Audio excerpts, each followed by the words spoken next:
Tuloy-tuloy! Ang spot inspections ng PAO Chief Presidio Acosta upang matiyak at mabantayan ang kalidad ng serbisyo na ipinagkakaloob sa ating mga kababayan at kliyente ng Public Attorney's Office. At upang matukoy na rin ang mga pangangailangan ng mga opisina at makumusta ang kalagayan ng mga PAO lawyers and staff. At ang pagdalaw ni Chief dito ay nagbukas ng pag-asa at oportunidad sa isang client na nadatnan ng ating hepe na nagpapanotaryo dahil nag-a-apply at matagal na naghahanap ng trabaho. At kaugnay po niyan, narito po ang spot inspection sa PAO Tanawan City, Batangas District Office. Let us all watch this.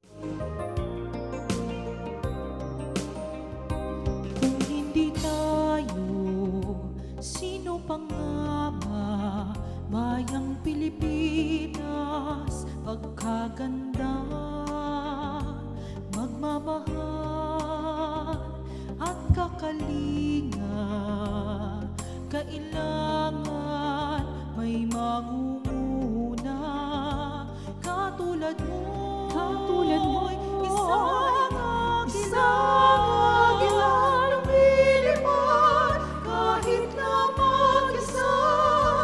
May malasakit sa tuwina, may tapang para sa hustisya. Pilipinas, Pilipinas, isulong magandang bukas. Kahirapan ay magwawakas upang kaunlaray malasap Pilipinas. Trabaho mo? Wala, nag-a-apply po sa Ano natapos mo? criminology po. Pumasa ka na? Pumasa ka na pala. Ba't di ka mag-apply sa PAO? Ako yun na ta. Para meron kayo kasama.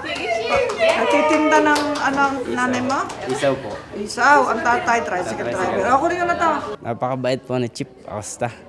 Wala akong masasabi. Napaka maunawain pa ho sa mga tao na nangangailangan. Masaya ho dahil meron ho ng trabaho. Tagal ka na hong naghahanap din ho ng trabaho. Since 2022 ho ako nakapasa. Apply ho na apply. Hindi ho pinapalad pa. Ngayon ho, napakaswerte ho na pagkakataong ito nabigyan. Hindi na sasayangin. Chief, maraming salamat to dahil nabigyan niyo po ako ng trabaho ngayon. At malaking tulong po ito sa aming pamilya. Natutulungan ko sila sa pangangailangan. Maraming salamat po.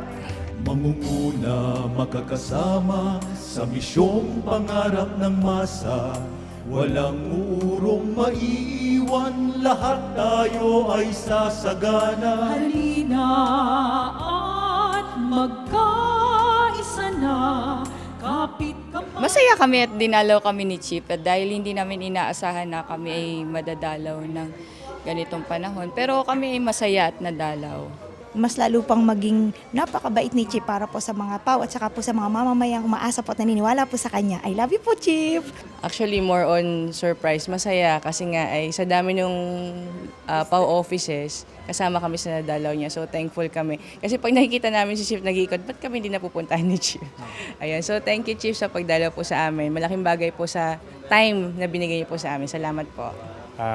Good health and support po namin siya all the way kung ano po mga endeavors po niya. We love you, Chief. We love you, Chief! Thank you po! Magandang bukas,